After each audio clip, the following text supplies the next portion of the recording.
चिलिका डंगा बुड़ी घटना पर प्रशासन नेला ठोस पदक्षेप। जिला प्रशासन निर्देश क्रमे चिलिका अतिरिक्त तहसिलदार बालुगां थाना रे एक अभियोग दर्ज करथिले।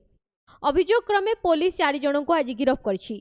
वर्तमान प्रशासन पक्षरु यात्री सुरक्षा एवं चिलिका रे चल प्रचल करुवा माछ धरा डंगा और यात्री परिवहन डंगा गुड़ी को जांच करा जिबा सहित बेआईन कार्य उपरे रोक लगाइबा लगी एक टास्क फोर्स कमिटी गठन करा जायछि। देखो बारंबार घटना घटुची।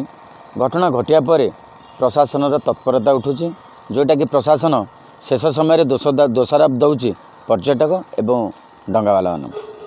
सरकार सठिक रूपे परिचालना दायित्व लिभाई नथिबारु चिलिका रे बारंबार एभली अघटन देखिबाकु मिलिछु बोली सूचना दैछंती कालीजाई मोटर बोट एसोसिएशन रो संपादक। चिलिका रे डंगा बुड़ी घटना एटा बड़ मर्माहत कथा। जो डंगा घटना घटिला डंगारे से हूँ जाल धरा माछ धरा डंगा। से डंगारे यात्रीवाही नवा नथिला, जदिओ से नेले कम संख्यक नहीं चली था, किंतु बहुत गुटे लोक नवा द्वारा से डंगाटा एभली घटना घटिला।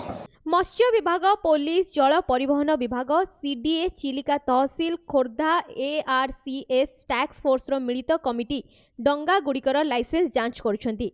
एही प्रक्रिया एक सप्ताह धरी चालू रहिबो। जो मानक पाखरे सठिक दस्तावेज नथिबो सेमानक विरोध रे दृढ़ कार्यानुष्ठान ग्रहण कराजिबो बोली सूचना दैछंती जिला मत्स्य अधिकारी। आमर नियम अनुसार ओम्फ्रा एक्ट आम लागू करके से डंगा गुड़ाक रजिस्ट्रेशन कर माछ धरा लाइसेंस दौचु एवं प्रति मासरे 3-4 थर पेट्रोलिंग व्यवस्था रही। आम पेट्रोलिंग करी माछ धरा परिवर्ते अन्य कौन काम न करने प्रवर्त हो तदारख भी करुचु।